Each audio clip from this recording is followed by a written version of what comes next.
Hai, saya Peter Dirun, jurulatih pengurusan emosi anda. Pernahkah dengar orang berkata frasa ini? Emosi positif, emosi negatif. Ya? Emosi yang baik dan emosi yang tidak baik. Hakikatnya, tidak ada emosi yang baik atau yang jahat.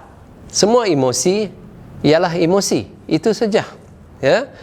Emosi itu menjadi baik kalau kita mengalami keuntungan semasa emosi itu ada, atau kita telah berjaya mengawal dan menggunakan emosi itu dengan baik, maka kita sering berkata pada orang, ini emosi yang positif, ini emosi yang baik. Tetapi jika satu emosi itu dialami dan sesuatu yang tidak disenangi dialami, atau sesuatu yang tidak baik terjadi atau dilakukan, maka emosi itu pula dimarahi. Emosi itu dilabel sebagai emosi yang tidak baik. Saya mau cadangkan di sini, sebenarnya semua emosi baik. Kerana setiap emosi mempunyai beberapa peranan penting.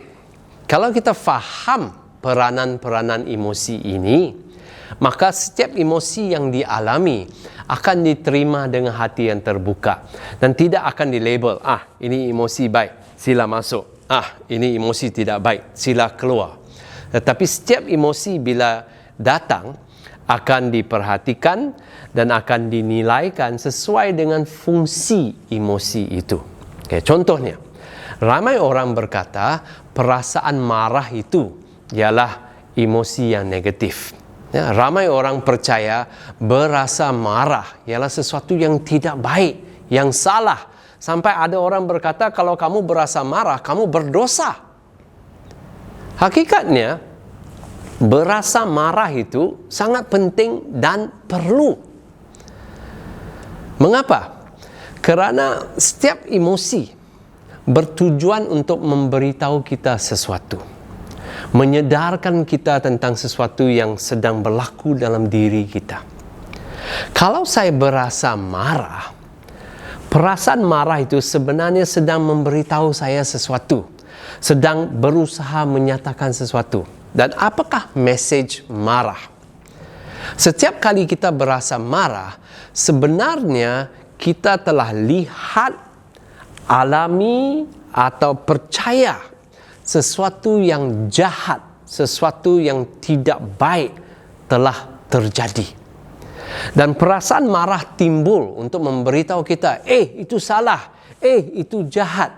Dan bukan itu saja, perasaan marah bukan hanya timbul memberi mesej bahawa itu salah, itu jahat, tetapi perasaan marah banyak kali memberi kita keberanian, memberi kita rasa tenaga yang baru untuk mengambil tindakan. Mengapa?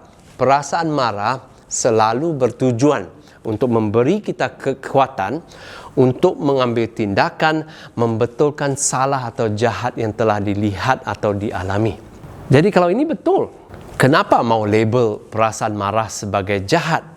Kenapa mau katakan tidak baik berasa marah?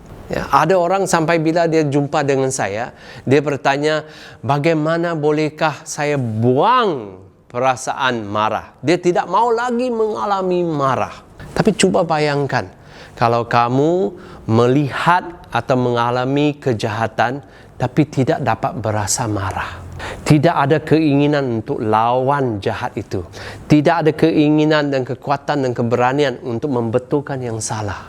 Apa akan terjadi? Oleh itu, saya mau cadangkan, kalau kita boleh faham peranan setiap emosi dan mencedok mesej dan mencedok tenaga yang diberikan oleh emosi itu, kita akan berjaya. Tak usah lagi kita cuba buang emosi itu, tapi kita belajar untuk memelihara dan menggunakan emosi itu dengan terbaik.